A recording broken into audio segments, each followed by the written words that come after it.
สบายดีเด้อพ่อแม่พี่น้องบ่ทุกคนเนาะพี่น้องทั้งฝั่งลาวฝั่งไทยและต่างประเทศเด้อมื้อนี้สบายสิพาทุกคนมารับชมการอบรมเนาะทุกคนเนาะคือสบายได้เข้าร่วมอบรมในการปฐมพยาบาลเนาะอันนี้แม่นเขาจะเฮ็ดเกี่ยวกับการ CPR เด้อทุกคนเนาะซึ่งมีการ CPR ทั้งผู้ใหญ่ผู้กลางและก็เด็กน้อยเนาะมีความแตกต่างกันใดๆติดตามรับชมนำกันเด้อทุกคนเนาะตอนเข้ามาเนาะพวกแล้วหูจะหูแบบเป็นหัวใจแล้วก็เป็นหายใจเวทที่เปิดแล้วพุ่งเอาหูมาใช้ลงแบบเราแนวมันท่อเราจะชี้เสียงจะถามว่าเริ่มมือนี้มองมีลงมีในซ้ายคือมองมีมองใจกาย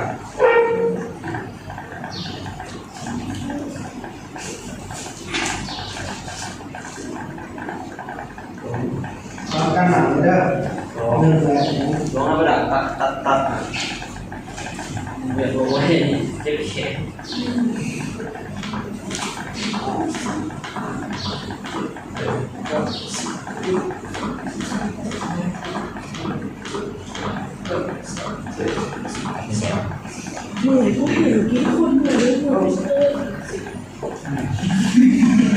จักบาทก็โอ้30 บาทเป่าปากบีบดังไว้เป่า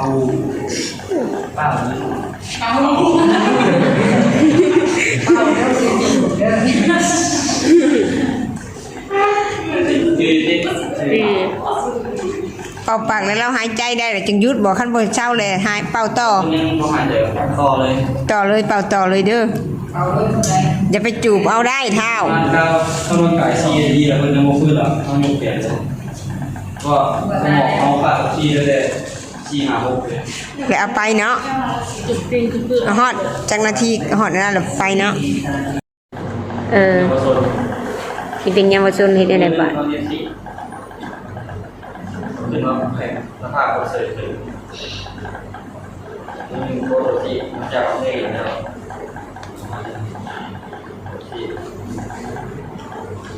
อ๋อใส่มือเดียวเ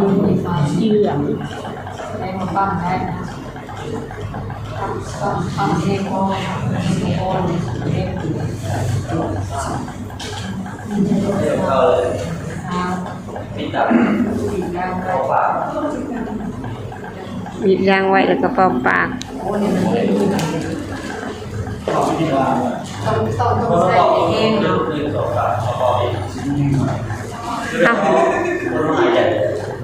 เป่านะเป่าไปเลยลืมบ่เป่าเต็มแฮงบ่พอละเป่าเลยเขาปิดปุ๊บฟังเด้อเข้าหัวใจเราต้องเป่าปากก่อนหาเดือดเราได้เป่าปากก่อนหาเดือดเราจะได้เริ่มปั๊มโอ้เป่าปากก่อนปั๊มเนาะเด็กน้อยต่างจากผู้ใหญ่เราก็ทำแบบรีบด่าอย่างนี้เพราะเขาปากมันจะปุบไปเลยเด็กน้อยโอ้ปากมันจะได้ปุบไปเลยบริบีบดังเขา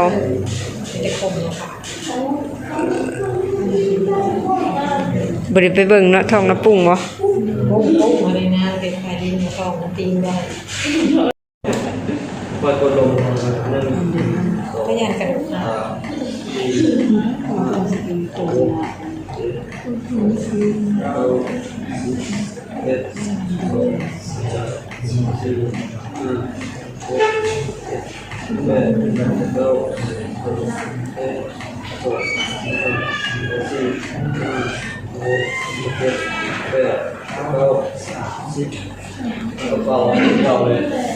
เป่าอีกเนาะเฮ็ดเพื่อจะรับไปขึ้นกันเบิดแต่มันต่างกับการเข้าหาคนเฮ็ดโดยการผู้เพิ่นใช้2มือโต๊ะอะไรมันบ่ที่หน้าว่ามีการยืนม่านบ่เราที่ชมกำแรงบ่ราคาต้องซื้อบ่เราสินะผมมีการนิ่งๆบ่ผมก็มียังหายใจอยู่บ่เนาะสังเกตเห็นแล้วว่าเราหยุดหายใจเนาะอย่าลืมห้องขอความช่วยเหลืออย่าพูดช่วยแน่มีคนมีสติบ่หายใจ ช่วยโทรรถกู้ภัยชุดที่11625พอมันเครื่อง AED มาพร้อมเนาะเครื่องช่วยเหลือปั๊มหัวใจเนาะเครื่อง AED จะหน่อยใช้เบอร์ลูกเนาะ AED จะหน่อยใช้เบอร์ลูกหลังจากนั้นครับกับเข้าการช่วยเหลือเนาะการช่วยเหลือผู้แล้วว่าคนหมดสติบ่หายใจเลยเฮาปวดบ่เฮาบ่ได้ปวดเนาะเฮาจะปั๊มเลยเฮาจะบ่ปวดแต่หัวเฮาตีนอันนี้คือคนหมดสติที่บ่หายใจแล้วใจบ่ฉะนั้นเฮาวางตำแหน่งมาหัวใจอยู่วางกลางเบื้องซ้ายหรือเบื้องขวาแม่นบ่เบื้องซ้ายขวาเดี๋ยวซ้ายซ้ายหัวใจมาหัวใจของคนเรา ได้เบื้องซ้ายแม่เบื้องกลางได้เงียบเบื้องซ้ายได้หนึ่ง เครื่องซ้ายไปเงียบไปเบื้องซ้ายอยู่กลางนึกแต่เอียงไปเบื้องซ้ายหน่อยนึงเด้อจีเด้อสีเด้อเป็นถามมันก็ว่าในนั้นคือกันแล้วค่าต่อเลือดได้สิบ่การวัดเนาะคือแต่กลางเนาะเข้ามากลางเนาะเฮาฮู้ง่ายเนาะหลังจากนั้นใส่องมือเราเห็นป่ะทุกคนรู้บ่เจ็บได้เนาะบอลทิ้นที่ว่าอ่อนองมือของเราเบื้องได้เท่านั้นเอาเบื้องนั้นเบื้องนี้แห้งเบื้องนี้ประคองได้เบื้องนี้แห้งเบื้องนี้ประคองได้เนาะเบื้องที่เราแห้งวัดลงจุดจะวางกลางปุ๊บหลังจากนั้นมือเห็นเลยคัดไว้แม่นบ่คัดไว้แขนเหยียดชื่อจากเท้าออกมา1โอนตัวมาทางหน้าเด้อจากเท้ามา1โอนตัวมาทางหน้าใช้แอวเป็นตัวหมุนแขนเหยียดชื่อโดยการกด30ครั้งและเข้าปาก2ครั้งเนาะหลังจากนั้นเราก็เริ่มเนาะโดยการกด1และ2และ3และ4และ5เดี๋ยว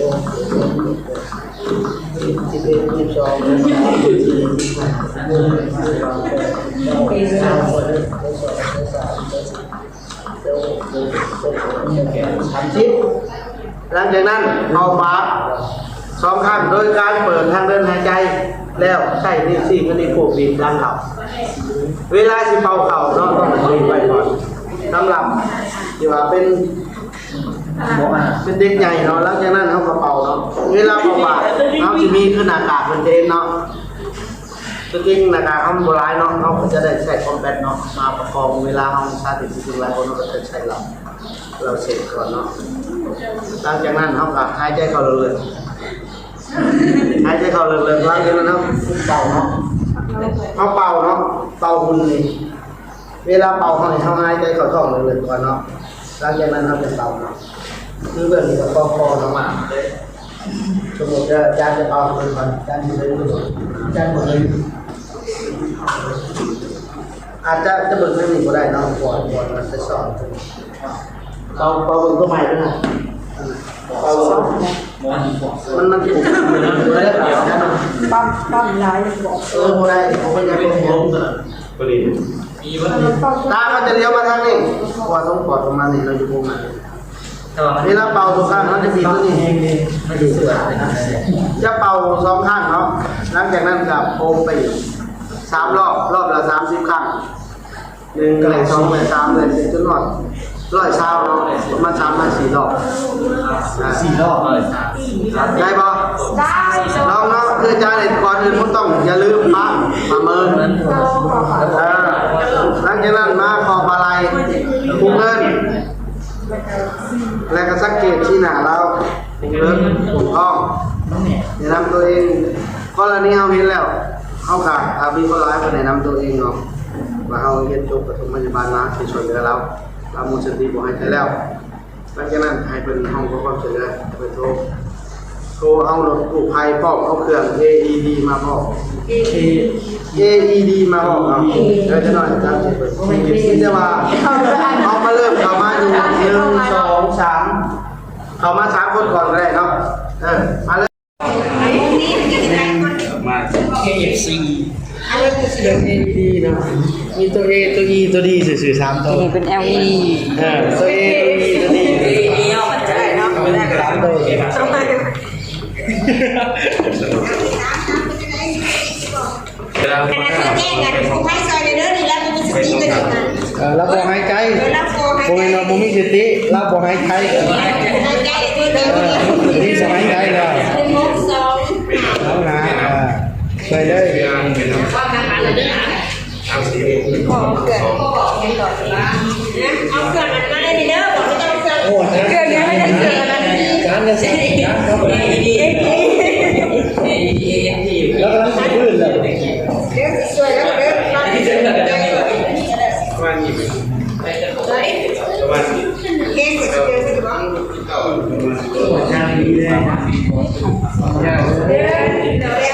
เฮ้ยมีไปอันนี้ข้างนอกผมได้มีไปบ่1และ1และ2เฮ้ยคือผมมีไป1และ2 3 4 ถ้าเราปรับสมองมือไปทำ สีแดงมันขึ้นกันไหมเพราะอะไร อันสีส้มขึ้นเพราะว่าตัวคนอันหนึ่งโคตรแก่โคตรกลับเดี๋ยวสาธิต สมุดไฟเขียวมันขึ้นแสดงว่ากำลังสีปั๊มสม่ำเสมอ เดี๋ เนาะ ยวให้เขียวส้ม เลข3เลข4เลข ไปเขียวคือสองขางนี่สม่ำเสมอ มันคือมีไฟขึ้นมันเป็นเนี่ย มันเอาปั๊มไฟแล้วไฟแดงมันขึ้นหมายความว่าหัวใจเต้นแรงเนาะ ไปที่ส่งขึ้นมาไปสเกลห่างเลยไปไปนี่ทางเดินมาที่นี่ถ้าไปมาตัวเราใส่มาบริจาคมาผมมันแห้งจะกินอย่างนี้นะ เองจะบ่ฮอดเลย อันนี้ แม่คนเถอะแม่ เว จะ ลาคนจะพื้นมีแต่พื้นครับ ไม่สวยคนเป็นเบรกก่อยแบบนี้เนาะโอเคอ่ะมาทำไมอันนี้ โอนก็ไปตั้งนานเลยใช้แอลเป็นตัวมุนเนาะเหยียดแขนสื่อรถสม่ำเสมอ ตอนสาวเนี่ย มันจะกำลังเล่นเข้ามา เมื่อวันนั้นไฟมันขึ้น คุมมือรถ เองอาจารย์บ่ฮอด สม่ำเสมอ น้องครับแม่กับแม่เราวันนั้นไฟมันขึ้นสักหน่อยแต่ละคนเลยเป็นผู้แม่มันก่อน ต้องได้สัมผัสคนเสียว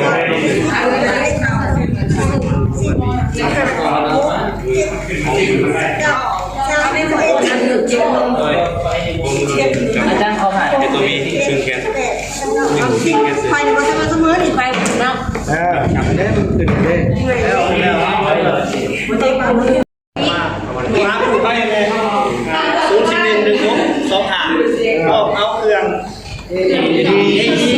บอกในภาพ ABC ตัวเขาปรับไป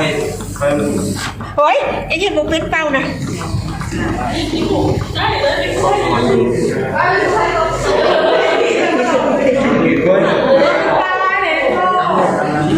คุณตายแล้ว เอาเลยเห็นมันมีตัวนี้ครับก็จะใช้แค่เดียว ขึ้นอยู่บ่เนี่ยเพื่อจะตอนนี้มันฟุ้งอยู่บ่เก่าได้ไหมเนี่ยมันจะสวยคนนั้นคนเก่าคืออะไรกันคนเบิ่งเห็นเนี่ยว่ามันฟุ้งอยู่บ่ไป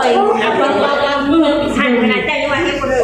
ตายอย่างเดียวเลย เอาล้มเบิ่งมาลูกเจ้าลายสิได้คืนเลยเอาแต่ใส่เป็นสิบคืน หาเป็นได้เป่าบ้างที่เป่าเลยเป่าหัวโอเคไปบัดนี้ครบ2 นิ้ว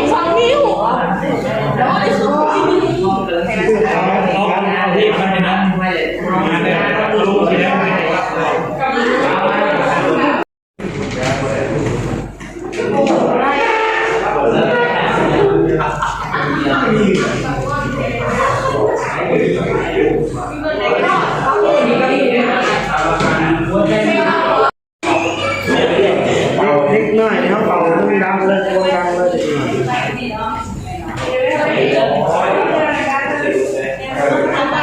เอามือสำหรับเด็กน้อยหันบ่จับหัวแล้วบ่มือเบื้องน่ะและเบื้องนี่บ่ได้จับหัวจับหยังบ่ว่าสิเป้านี่จับค่ะอาจารย์กู้ชีพเลยค่ะ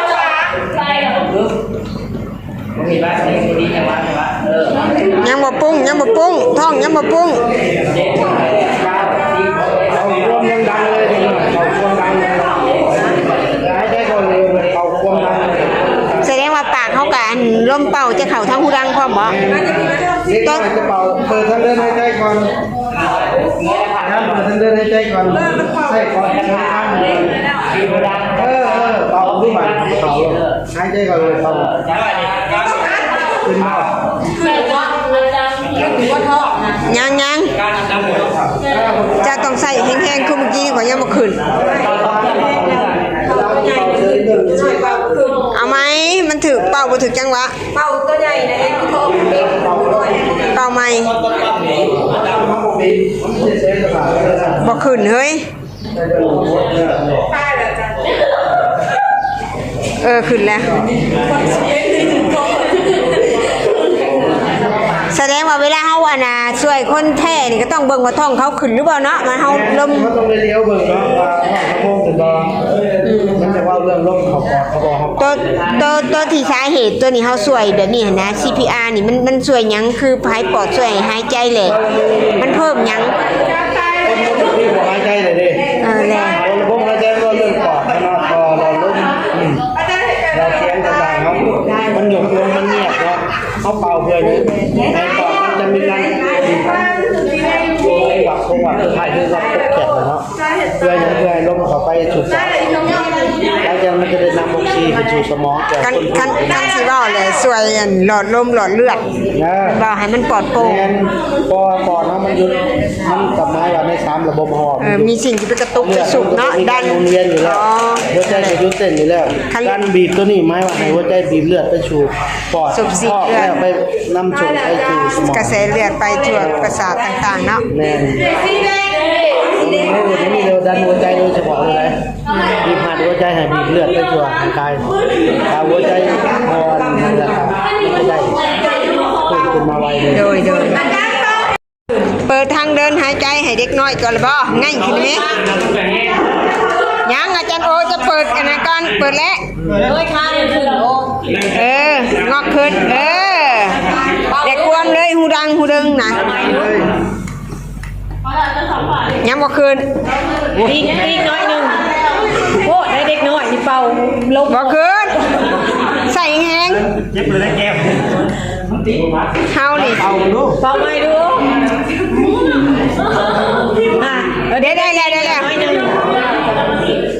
อุ้ยเผื่อสิ สอง นี่นี่สังเกตห้องนี่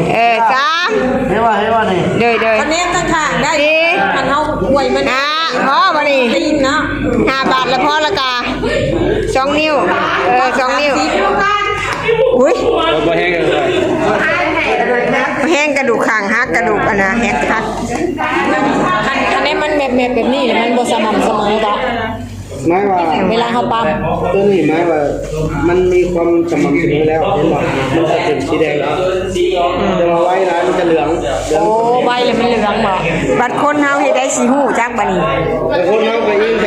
เครื่องกวดเพิ่นมันจะมีเครื่อง มีเครื่องเวลาเฮาปั๊มมันสิกวดเช็คเบิ่ง ตีจับเครื่องแทนโอชี คือในห้องหมอเนาะในบ่อนหนังเขาเจ้าแสดงติดๆอ๋อ อยู่นะเฮากับจะปั๊มครับจอยบัวย้อนยังจังได้เฮ็ดครับตอน ถ้าเฮาบ่มีเครื่องเนาะ เขามีทำงานอยู่บ่เขาก็กวดตัวนี้แหละเขาบ่ได้มีเครื่องไปอย่างมันอยู่ในรถไปคนนึงเขากวดตัวนี้ได้อยู่ถ้าตัวนี้ยังไม่ใกล้ยังอยู่แต่ขนาด คะแนนเป่าเทื่อที่2เลยพอเป่าไป2ครั้งเด็กน้อยนี่ได้เทื่อละนิดละหา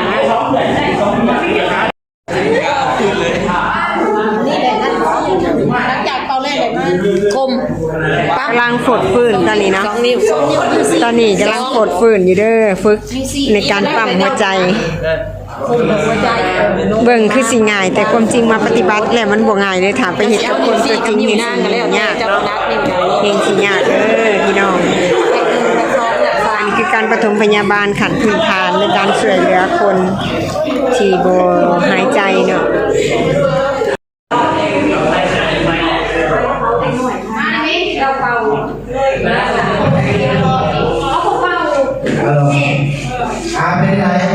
โอเคเนาะทุกคนเนาะสำหรับคลิปนี้เนาะก็เป็นคลิปการปฐมพยาบาลขั้นพื้นฐานหรือว่าเป็นการ CPR คนที่ว่าบ่ได้หายใจเนาะสบาการนำพานักเรียนเนาะพากันเข้าร่วมการฝึกอบรมโอเคสำหรับคลิปนี้ก็สิขอจบเพียงเท่านี้กันเด้อขอบคุณขอบใจทุกกำลังใจที่ให้การรับชมเนาะบ๊ายบาย